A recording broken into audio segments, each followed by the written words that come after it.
esteja conosco.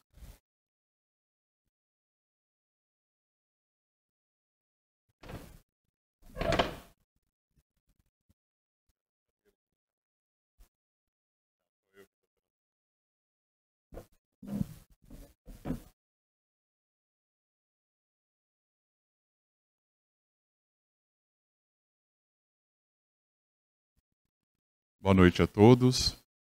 É um prazer enorme poder estar aqui nesta casa mais uma vez. Eu já estive aqui em outras situações. E como o companheiro que me apresentou disse, eu faço parte do grupo que elabora no Centro Espírita Francisco de Assis, e mais especificamente num trabalho que acontece às segundas-feiras lá na casa, que é um trabalho do Departamento de Socorro e Amparo aos Alcoolistas, Tabagistas e Toxicômanos. É um trabalho que acontece na casa às segundas-feiras, aberto a todos aqueles que têm problemas com qualquer tipo de adicção e familiares e que queiram, obviamente, ajuda espiritual no sentido de colaborar para deixarem as suas adicções, né? Então fica aqui a propaganda do nosso trabalho, tá? Toda segunda-feira, a partir das 7h15, no máximo 7h20, a casa está aberta à disposição. E quando eu digo toda segunda-feira, é toda segunda-feira mesmo. Não importa se é Natal, Ano Novo, Carnaval, né? E agora, no mês de junho, o trabalho teve, graças à espiritualidade amiga que não abandona, o trabalho teve a felicidade de completar 20 anos de existência. Tá? Então fica aí.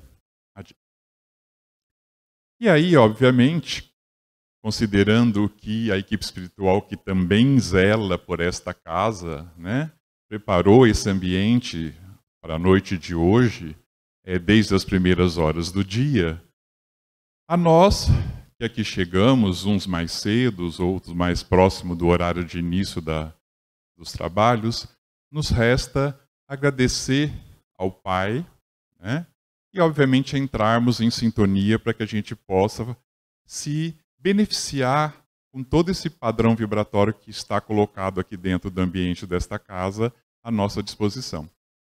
Então nós vamos agradecer ao Mestre amado, solicitando que a sua luz possa cair sobre nós nesse momento, que os nossos corações possam se encher da tranquilidade do Pai e da certeza do amor que Ele tem por todos nós, e que nós possamos tirar o máximo de proveito dessa situação para as nossas vidas. Que os seus mensageiros celestes que laboram no plano material possam nos iluminar e nos ajudar a compreender a sua palavra, nos dando inspiração e paz. E que, sendo assim, que assim, Senhor, seja em seu nome.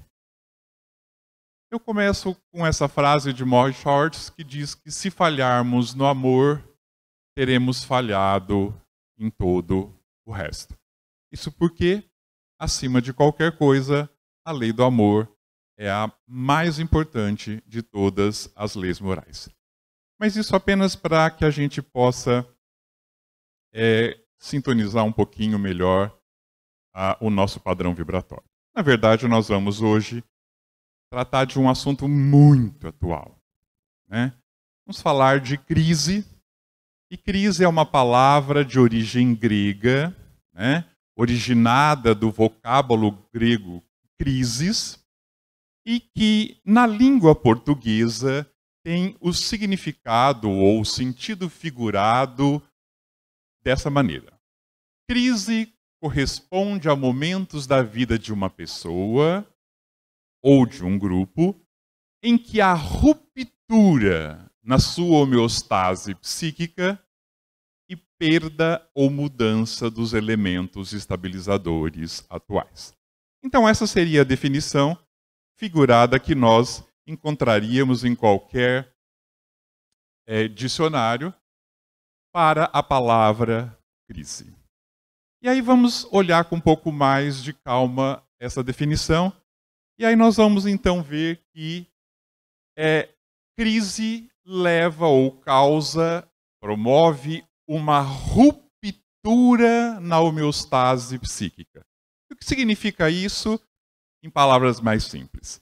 Ruptura na homeostase psíquica significa uma quebra, uma ruptura do nosso equilíbrio emocional. Traduzindo em bom brasileirês, nossa vida de cabeça para baixo. Palavras às vezes exprimem mais. Desculpa. Uma imagem às vezes é muito mais significativa e muito mais. Traduz muito mais do que palavras. Então, ruptura da homeostase psíquica é isso aí. Né? E a perda ou a mudança dos elementos estabilizadores atuais é o caos. É quando o nosso chão desaparece. Sabe aquela sensação de que o chão desapareceu? Isso é a ruptura. Né? É quando a gente se sente literalmente ao léu, no meio de uma tempestade de vento. Isso é a ruptura da nossa homeostase psíquica. Alguém aqui desconhece essa sensação? Alguém aqui nunca passou por uma crise? Não precisa responder. Né? Até porque o simples fato de sermos espíritos encarnados num planeta de expiação e provas como nós, exceto se nós pudéssemos nos encaixar no seletíssimo grupo de 1 ou 2 espíritos evoluídos que vieram em missão a este planeta, estamos todos aqui porque pertencemos a essa categoria de espírito. Então, crise faz parte do nosso dia a dia. E quando a gente fala em crise, no campo social existem diversos tipos de crise. E aí, obviamente, né, não quero que vocês se remetam novamente à vida material de vocês. Né? Eu espero que vocês tenham tentado esquecer dos problemas materiais de vocês quando atravessaram aquela cortina, mas vou falar aqui, mas não precisam... Pode tampar o ouvido porque eu vou falar agora, que eu não quero ninguém remetido novamente a essa questão. Né? Mas a gente tem crise econômica, a gente tem crise política, a gente tem crise populacional, a gente tem crise dos Estados Unidos, a gente tem crise da África devido à fome, devido a doenças como a AIDS, enfim. Mas, no campo pessoal, nós também temos diversos tipos de crise. E é óbvio que nós vamos nos ater às crises no campo pessoal. Então, no campo pessoal, por exemplo, nós temos as chamadas crises de identidade. De repente, no alto dos nossos 50 anos de idade, de existência nesse planeta, a gente se descobre diferente daquilo que a gente acreditou que fosse durante uma vida inteira. Nós temos crises existenciais. Isso é toda semana, né? Nossa, meu Deus. Né? Nós temos crise profissional. Ai, esse trabalho. Ai, eu mereço coisa melhor. Ai, como eu estou sendo subaproveitado. E por aí vai. Né? Essa, então, eu não vou nem falar a palavra que está aí na tela. Né? Ela, por si só, fala. Crise afetiva. Né? Nós também temos problemas com os nossos relacionamentos afetivos de qualquer ordem. Né? Enfim, temos vários tipos de crise no campo pessoal. Mas, sem sombra de dúvida, tem uma que é de longe, a mais difícil de todas, que é a crise da dor. Essa ganha longe de qualquer uma dessas outras que a gente tenha listado. E quando a gente fala dor, nós estamos nos referindo à dor nos seus mais variados espectros. Por exemplo, dor da perda de um ente querido. Seja através de um desencarne, de uma morte, ou através de uma separação física, geográfica. Né? A dor, e não tenham ilusões de que dói, né? A doença física, todo mundo sabe que dói, mas a doença emocional também dói fisicamente. Né? Só quem nunca teve uma doença emocional pode dizer que não dói fisicamente. a dor causada pelas diferenças com os nossos familiares. Como espíritas que somos, sabemos que, via de regra, agregam-se sob o mesmo teto e sob os liames dos laços consanguíneos espíritos devedores uns dos outros, né? Então, sem sombra de dúvida, família não é nenhuma maravilha. Família é, sem sombra de dúvida, uma criação divina maravilhosa para corrigir as nossas dificuldades, mas do ponto de vista do dia a dia, considerando que geralmente são espíritos que se devem uns aos outros, é complicado. E aí, para puxar um pouquinho a sardinha para o meu trabalho, mas vai parar por aí. A dor, por exemplo, de um familiar entregue a uma adicção de qualquer ordem, né? Uma adicção como a droga ilícita, que é aquela que chama mais atenção, mas nós também temos as adicções para as drogas não ilícitas, como o álcool, como o tabaco, né? Nós temos as adicções das compulsões por comida, por jogo, por compras e por aí vai, né? Dor pela nossa incapacidade de vencer as nossas próprias adicções. Espera um pouquinho, eu sou adicto? Sei. Falei um monte de possibilidades aqui agora. Talvez fosse o momento da gente fazer uma autoavaliação para ver se a gente também não é adicto de alguma coisa, né? Ser adicto não necessariamente significa ser adicto de uma droga ilícita ou lícita, né? A adicção passa por outras situações, como compulsões por algumas coisas e até pela nossa intolerância para com os nossos semelhantes. Então, dor, sofrimento. E aí uma pergunta, aqui tem alguém que gosta de sofrer? Que é masoquista o vocábulo que a gente usa para quem gosta de sofrer? Acho que não, né? Alguém aqui gosta de sentir dor? Também acho que não.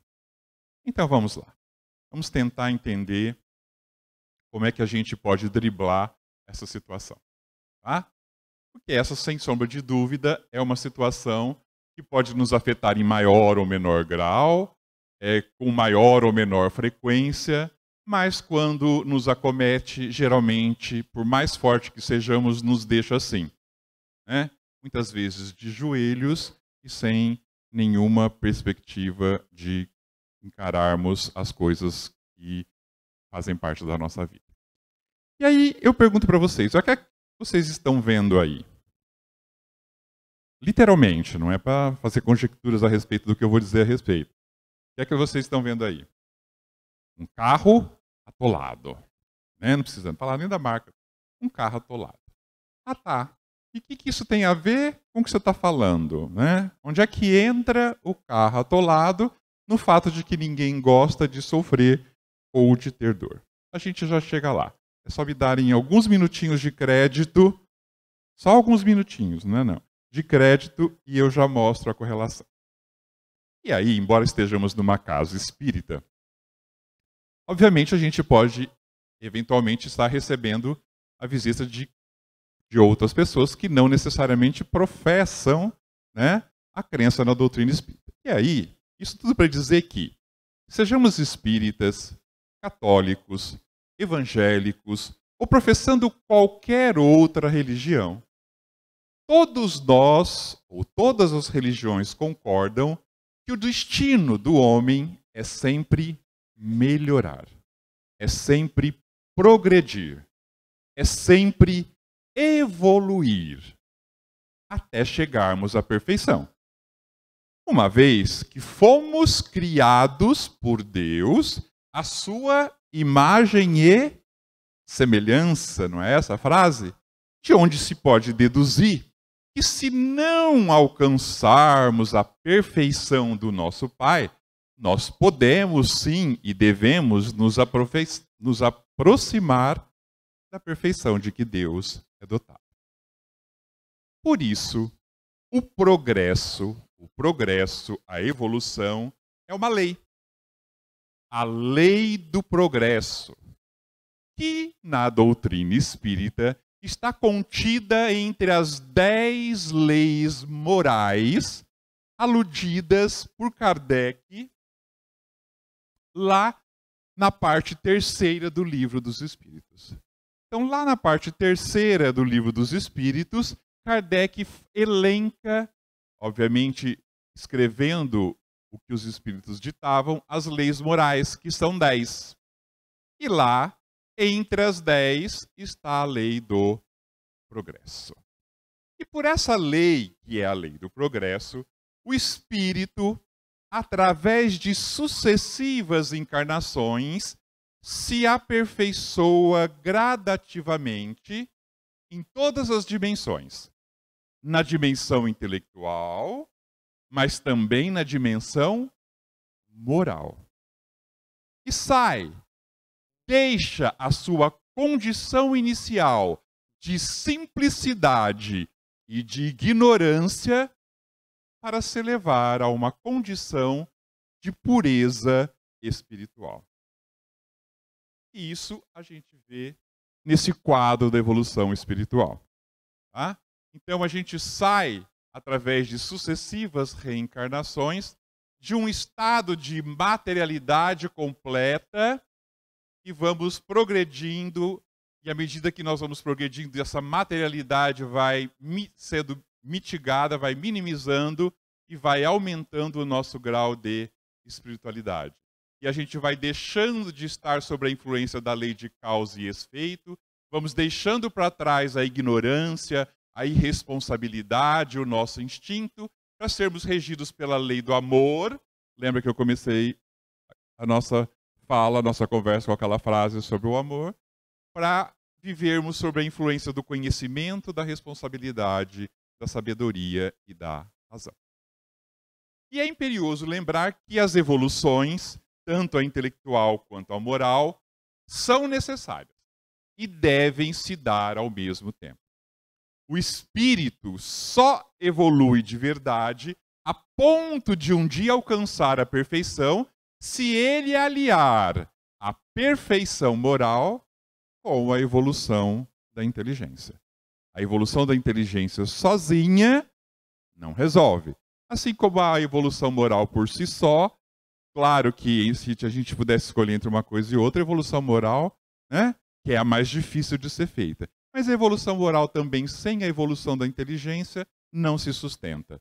Então, para alcançarmos a perfeição, nós precisamos evoluir tanto do ponto de vista da inteligência, como da questão da moralidade.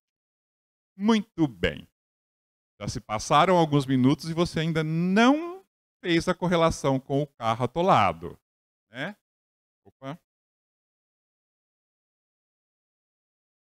Você ainda não fez a correlação com o carro atolado. E, aliás, eu estou voltando aqui. Né? Muito bem, então vamos lá. Nós acabamos de falar que o nosso destino é evoluir. Isso faz parte da lei do progresso, uma das 10 leis morais a qual todos nós estamos sujeitos. Ok? Quando nós nos recusamos a crescer, seja do ponto de vista intelectual, seja do ponto de vista emocional, seja do ponto de vista espiritual, quando nós nos recusamos a progredir, nós somos isso aqui, ó. Um carro atolado na lama. Então, toda vez que nós nos colocamos numa condição de contrariar a lei do progresso e nos recusamos a evoluir, seja em qualquer dos aspectos que fazem parte, desde o intelectual, passando pelo emocional e pelo moral, nós somos um verdadeiro carro atolado. E o que faz a gente atolar, diferente daí que é a lama, é o nosso egoísmo. É o nosso egoísmo que faz de nós um carro atolado. É o sofrimento que causamos aos outros, aqueles que convivem conosco, com o nosso modo de ser, com a falta de amor, com a ausência de responsabilidade sobre a nossa vida.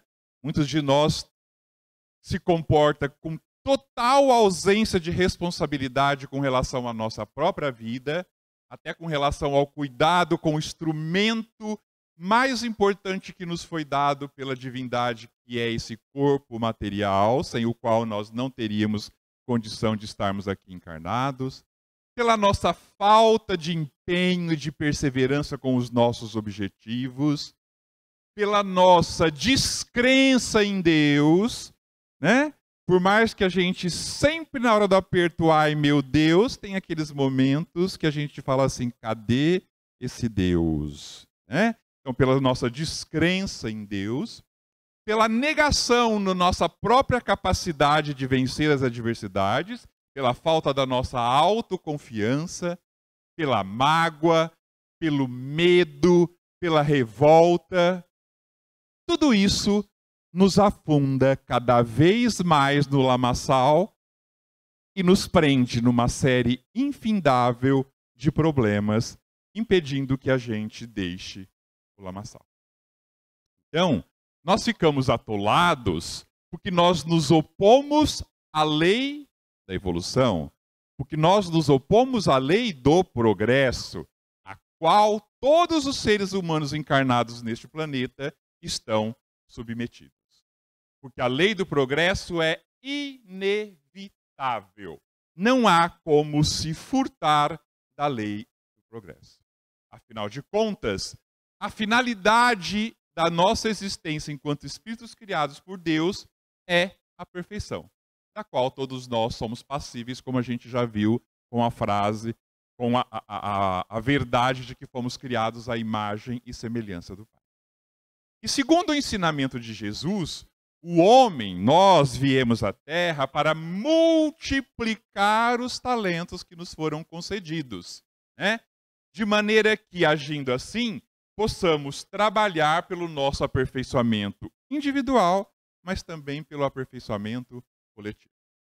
O espírito precisa expandir, crescer, caminhar.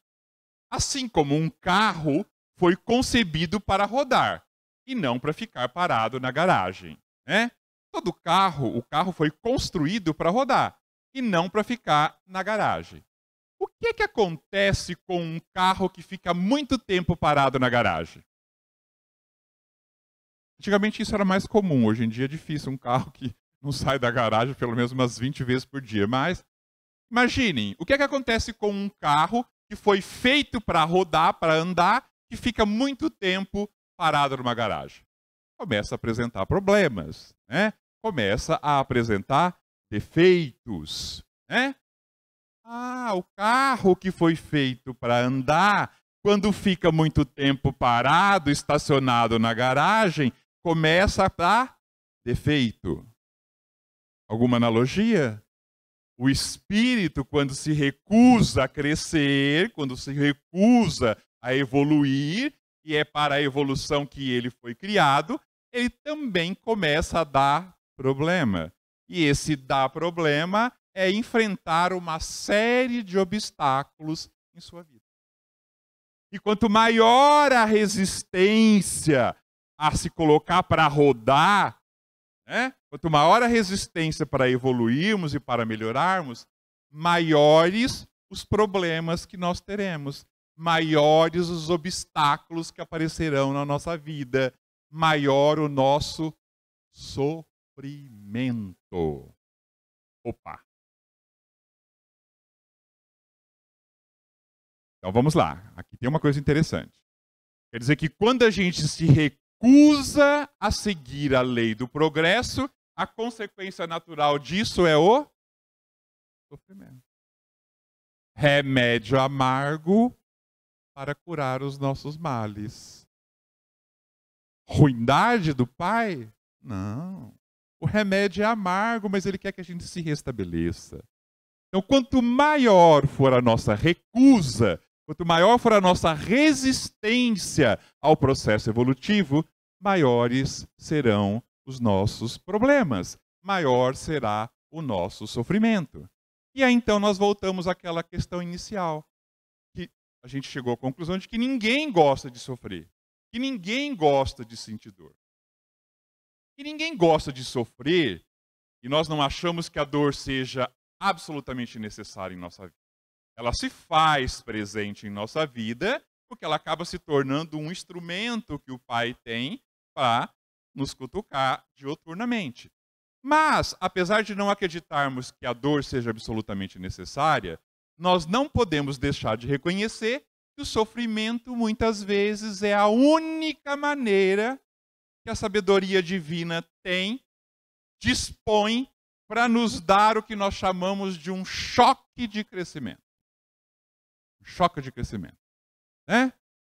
A gente empaca, a gente atola, a gente se recusa a evoluir, a gente se recusa a seguir a lei do progresso e a lei da evolução, e aí o sofrimento é a única arma que a sabedoria divina dispõe para nos dar um choque, para que a gente possa acordar. Porque a dor e o sofrimento vêm para nos induzir a crescer. Deus criou todas as suas leis para que elas sejam cumpridas. E nós vamos, inevitavelmente, quer queiramos ou não, quer caminhemos com passos mais céleres ou a passos de formiga e sem vontade, parafraseando Lulu Santos, nós temos que evoluir. E essa evolução deve um dia nos levar à condição de espíritos perfeitos. Leve o tempo que for para que isso aconteça. Entenda-se o tempo que for, leve o número de reencarnações que for necessária até que a gente alcance essa evolução. E a forma que a sabedoria divina tem para tirar nós do atoleiro é dinamizar as nossas forças interiores. Para que a gente possa encontrar em nós mesmos as forças para fazer aquele esforço que costumeiramente a gente se nega a fazer por vontade própria.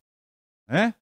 Então Deus, com o choque de sofrimento, faz com que nós novamente passemos a utilizar a força interior que todos nós temos e da qual fomos dotados pelo Pai na nossa criação, para que a gente mesmo consiga recolocar o carro da nossa vida de volta na estrada do crescimento. Porque aquela história, vamos usar o carro de novo, se eu atolo o carro, olho para todos os lados e não vejo ninguém para me ajudar a tirar o carro do atoleiro, e se eu preciso muito, você não tem, né? Mas se eu preciso muito chegar em algum lugar com esse carro, não é incomum, e depois a gente se pergunta como eu consegui sozinho, não é incomum que a gente sozinho às vezes consiga tirar o carro do atoleiro. E a gente tira o carro do atoleiro porque a gente tem forças interior para isso. E é isso que o Pai quer que ele reaviva em nós quando ele permite que o sofrimento nos alcance. Que a gente recupere essa nossa energia interior, que a gente dispõe para que a gente mesmo possa recolocar o carro da nossa vida na estrada da evolução. A dificuldade, então, passa a ser o meio pela qual a vida possibilita o homem resgatar as suas capacidades e os seus próprios talentos para solucionar os problemas e as suas imperfeições espirituais que deram origem a esses problemas. E isso deve nos levar sempre ao que nós chamamos de um novo posicionamento perante as dificuldades e diante das crises. O que esse indivíduo está vendo à frente de si? Um abismo. Abismo, né? Um hiato grande em termos de largura e profundo entre o local onde ele se encontra e o local onde eventualmente ele poderia querer chegar. Isso é o que nós chamamos de abismo. Né? Então esse indivíduo está vendo diante de si um abismo. E aí, o que é que vocês estão vendo agora? Uma ponte. Uma ponte. E qual é a relação entre isso que nós estamos falando até agora? Relação entre abismo e ponte. Por que eu trouxe na minha fala agora, nesse momento, a imagem de um abismo e a imagem de uma ponte? Qual é a relação?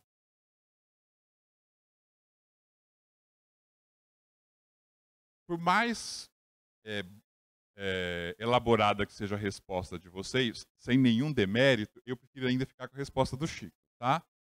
Não estou fazendo nenhum demérito a qualquer resposta que vocês possam ter elaborado mentalmente a minha pergunta. Mas o Chico nos chama a atenção e diz: não vamos dramatizar a dor. A prova, seja ela qual for, não vem para esmagar, mas para induzir a crescer. A pedra de tropeço pode ser transformada em degrau. Está no próprio homem escolher ser abismo ou ponte diante das dificuldades. Palavras de Chico. Podemos usar a pedra de tropeço como um degrau e podemos escolher ser abismo ou ponte. Somos abismo, ou escolhemos ser abismo, quando nós dramatizamos ainda mais a dor. Dramatizar é fazer drama, né? Todo mundo sabe muito bem o que é isso, né? E a dor não é motivo para que isso aconteça. Ao contrário, a dor, o problema, a dificuldade é apenas um aviso que a vida nos dá, no sentido de que eu não estou dando o melhor de mim. Eu não estou dando o melhor de mim. Eu não estou fazendo tudo aquilo que está ao meu alcance. Eu não estou desafiando a minha própria capacidade de crescer mais e de servir. A dor é um sinal que deve ser interpretada de forma positiva para que tomemos as medidas necessárias para agirmos de conformidade com os recursos e as capacidades de que dispomos. Ou então, para buscarmos novas habilidades que, via de regra, já se encontram ao nosso alcance. Né? Uma frase aí, eu não vou conseguir falar a frase assim na íntegra, né? Mas que diz que quando a gente está brigando com o problema ainda, a solução já está ao nosso lado. A gente só precisa desviar o olhar do foco do problema para ver que a solução está ao nosso lado. Porque a vida, entenda-se vida por processo reencarnatório, ela exige de nós sempre o melhor. Ela é uma oportunidade muito ímpar para ser desperdiçada, dando pouco de nós, ou dando menos do que nós podemos dar. Né? Ela exige de nós o máximo que nós temos para dar, porque ela é uma forma da lei de evolução que deve se cumprir.